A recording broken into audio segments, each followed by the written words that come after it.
Hey guys, welcome to a brand new episode of I'm Latoya Renee. If you are new here, welcome. If you've been here before, hey girl.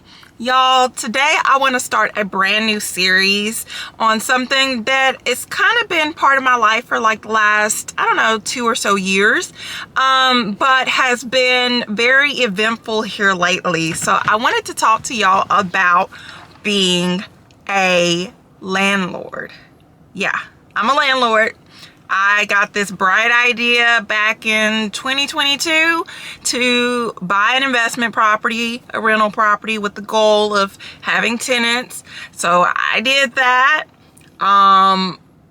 It was a very quick process. I mean, from start to finish, maybe 30, 40 days. It was very quick. And everything was going well. Y'all, to be specific, I think I closed on the property like March 13th, March 14th, and by April 1st, my tenant was already moved in.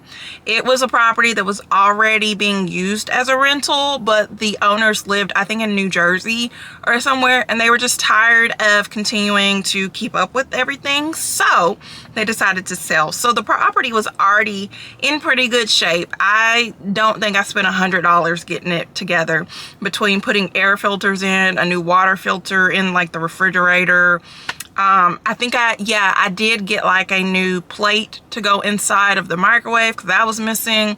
And then they left all the paint and stuff behind. So y'all, literally $100 after I bought the property to get it in shape for a renter to move in. And like I said, very quickly, my renter moved in.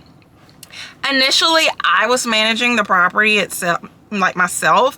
And I quickly realized that is not for me. That is not my calling.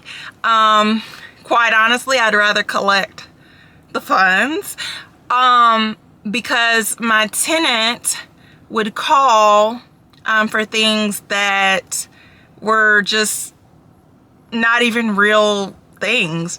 For example, he had brought his water hose or whatever to hook up to, the house.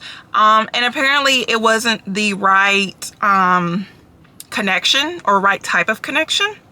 So as a result, it was spewing water everywhere. And he sent me this video of like, basically like, looked like a fire hydrant was going off or something. And so I'm like, oh my gosh, house is leaking water, all this. I get Hiller Heating, Plumbing, and Cooling to come out there. They're like, no, there's no issue. Your tenant just put the wrong thing, attached the wrong thing to it. So yeah, that was about $90 that I didn't have to spend, that I ended up spending. Like just little stuff like that. It was kind of annoying because my rental property is not near where I live. Pros and cons to that. It's about 90 miles away from where I live, so multiple counties away. And the reason that I actually did buy it is because the area that I bought it in, it's a military town, so there's always going to be people looking for a place to stay. Very transient community, but it is growing. So I knew the potential of tenants or people looking to move there would be really high. In addition to that, it is a very, very, very cheap place to live in comparison to the city I live in, and then in between us, getting up to that city. So I mean, literally the house that I bought, if I would have bought it the same thing where I live, it probably would have been close to $100,000 more. And this was a couple of years ago. That's not even now, where the housing market is like just crap. It's just absolute crap. This is when things, it was starting to rise, but it was still reasonable. So, yeah, so I bought the property up there. My tenant would call for silly stuff. Then sometimes he would forget to pay. I give him a gentle reminder, and then, he paid or whatever. But after a while, I was just kind of like, okay, I would rather pay somebody a little bit to deal with all this, and I just look for the check every month. So that's what I did. Now, for people who have never had a rental property, most property management companies charge about 10%. Some of them charge even more, especially if it's a short-term rental. Mine is not a short-term, it's a long-term rental. So they charge me about 10%, but over time it has been well worth it. And I say that because fast forward to 2024, January 2024, y'all, that is the last time I've received a rental payment from my tenant. I don't know what happened with him. I don't know what life issues have popped up. I don't know, but he pretty much BS'd my property management company for a few months about when he was going to pay and stuff like that, to the point where we ended up deciding, you know, we need to evict him. And for people who have never been in this situation or anything like that, the eviction process takes time. It takes a lot of time. A lot of time. So in the interim, you cannot legally kick someone out of your property. It wasn't until May 1st when we served him with court papers and all that that he moved out. So he moved out May 1st. But he did not pay me. The last time he paid me was like January 5th of this year. So little old me, little single parent me, was paying 2 mortgages all that time. And so that was a true test. In May, when he moved out, myself, my mother, and my father decided to make a lot of the repairs that were necessary to get it back on the market ourselves.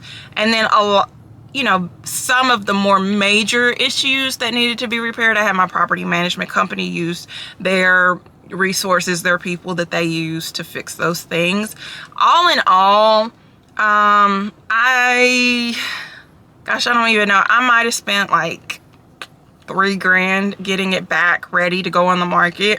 So if you think about it, I missed all those monthly rental payments plus the $3,000 to get it together. Oh, and let me not forget, prior to my tenant deciding to just completely forget that, you know, you have to pay to live, right around the time that he paid his last payment, the fan to the HVAC went out. So that was like another $700. So this whole year has been like a total loss, like been a loss, you know. I've not really made any money, but like I said, in May, we got the place in order. By May 31st, we were able to get it on the market. My property management company advised me on a price to set the rent at. I, as a newbie into real estate, you know, if you watch previous shorts or things like that, you know that I got my real estate license this year. I got it in April. And I'm still new into it. You know, my full-time job is a respiratory therapist. Real estate is kind of going to be a side thing. It's something that I'm a little bit more passionate about. Still building my business, still building my brand. But even as a newbie real estate agent, I was like, ooh, what y'all think I can rent it for? I feel like that's a little too high. So we put it on the market for the high price that they suggested anyway. That ended up not being a great thing because it sat for a little bit, and then like I was like, y'all, no, we need to cut the prices like now. So we only cut it by $25, and then it was a Friday. Apparently this guy came to tour the property. He loved it, put his application in that same day, and then he was like, oh, by the way, I want to move in today, so I'll go ahead and pay the prorated amount to move in today. And y'all, like I said earlier in the video, it has been a loss. This, you know, this whole year, it's just been a loss. I've just been bleeding money with this property. By the grace of God, this tenant paid for his entire 12-month lease up front. I kid you not. He's a business owner, apparently, and he paid for it all up front. I never would have imagined. Now, I don't have all the funds myself. It's in an account with the property management company, because in the event that any repairs need to be made, anything like that, they will take the funds out of that. That's how I have it set up. I don't ever want to like have to like legit dig into my Bank of America or something like that to pay for something. So so we have it set up like that. But it's just such a amazing feeling to know that I'm not going to go any months without some form of income to pay this mortgage, you know. So that's a great feeling. So he moved in, gosh, right at the end of June, I guess. Yeah, right at the end of June. He hasn't been in there quite a month yet, and it was the best feeling ever to not have to pay July's mortgage out of my money. Like, that was the just best feeling. I feel like I actually have money to do things that I want to do.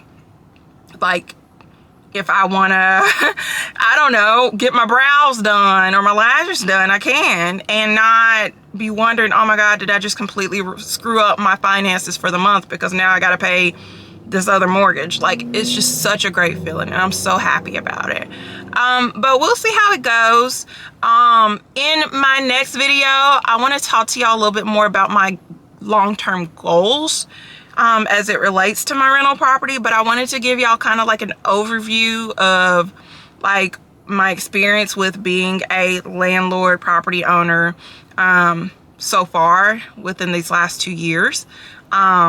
Definitely gonna let y'all know about goals and things like that moving forward. So if you like the content that I'm presenting to you, that I'm providing for you guys, make sure to hit that subscribe button so that you know as soon as something goes up. Make sure you hit that like button, leave me some comments, leave me some suggestions, all of the things, and then share it with other folks that you think may benefit from hearing from me or may just enjoy listening to the things that I have to say. That's how we make this channel grow. So I love you guys. I look forward to bringing y'all some more stuff soon. I will be, because I'm actually on a 5-day stretch off of work, so I got time a little bit. So y'all watch out for brand new content here soon. I love you. I love you. I love you. Bye, guys.